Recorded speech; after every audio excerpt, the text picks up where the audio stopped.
Meu nome é Letícia, tenho 34 anos e vivo com meu esposo Lúcio, numa linda cidade do estado de Goiás.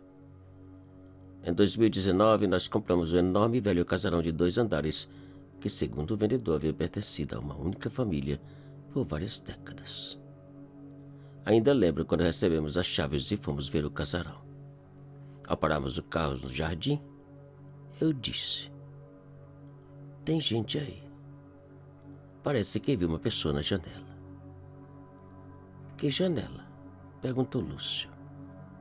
"Aquela lá de cima. Parece que viu uma mão puxando a cortina." Respondi. Lúcio olhou e disse que a casa estava vazia e que talvez o que vi foi somente o vento soprando a cortina. Ele tinha razão.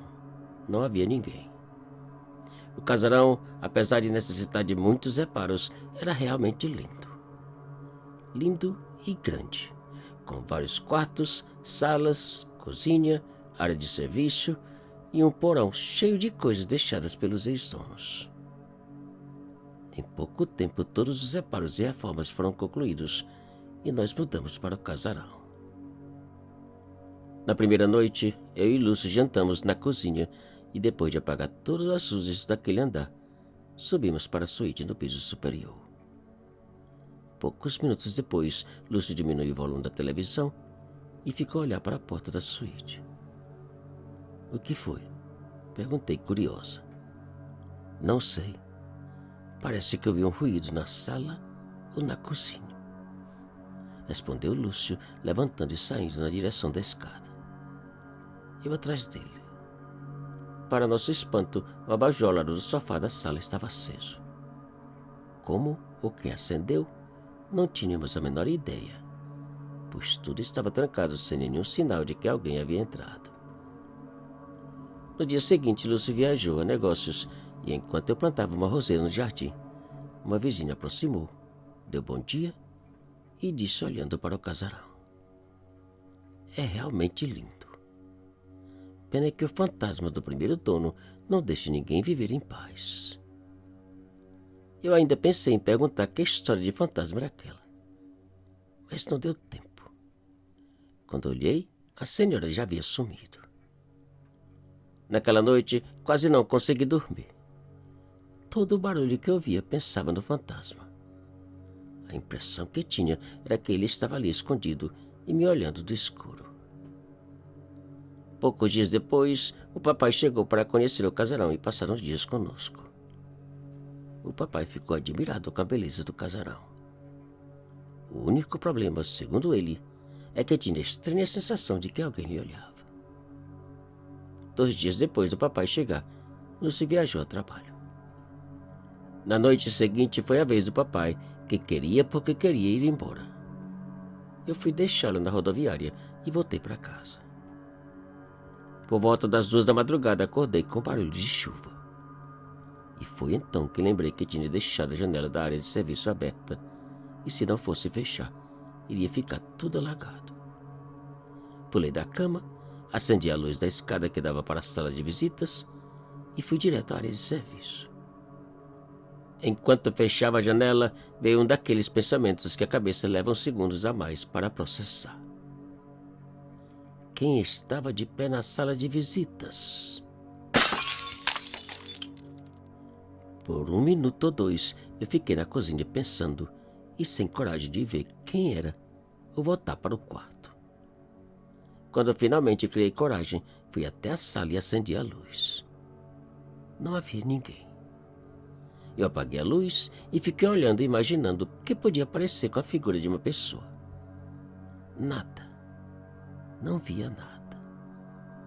Decidida que tudo tinha sido apenas coisa da minha imaginação, resolvi voltar para a cama.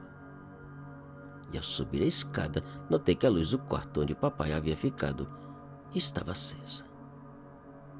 Eu aproximei da porta e disse: "Papai, o que foi? Resolveu não viajar?" O papai não respondeu e a luz do quarto apagou. Eu ainda perguntei se tudo estava bem. Mas como ele não respondeu, eu dei boa noite e fui para o meu quarto. 10 ou 15 minutos depois, ouvi a porta do quarto do papai abrir.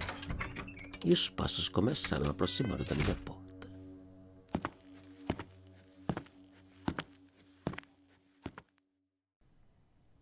Eu fiquei esperando o papai bater e dizer alguma coisa. Mas ele não bateu e nem disse nada.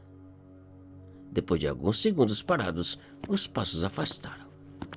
Desceram a escada em direção da sala e logo em seguida o barulho na cozinha começou, como se o papai estivesse preparando alguma coisa para comer. Eu resolvi descer e ver se tudo estava bem. Levantei, peguei meu telefone e saí. Porém, ao chegar ao topo da escada, o barulho na cozinha parou. A única coisa que via era um pouco da claridade da luz da cozinha. O único que eu via era o tic-tac do relógio de parede da sala. Eu acendi a luz sobre a escada, desci e antes de entrar na cozinha, parei e chamei para o papai. Nenhuma resposta. E veio um outro pensamento daqueles. Como o papai havia entrado na casa se não possuía chave? Naquele instante, a luz da cozinha apagou e todas as luzes do segundo andar acenderam. Eu não pensei duas vezes. Saí correndo para fora do casarão e liguei para o número de emergência. Poucos minutos depois, 2 policiais chegaram e revisaram toda a casa. Segundo eles, todas as janelas e portas estavam trancadas. E a única luz acesa era do meu quarto. Depois que os policiais saíram, eu voltei para o quarto. Tranquei a porta e passei toda a noite apavorada com a televisão ligada. Naquele mesmo dia, meu esposo regressou de viagem e 1 semana depois, mudamos para uma outra casa. A vizinha tinha razão. O fantasma do primeiro dono não deixa ninguém viver em paz naquele casarão.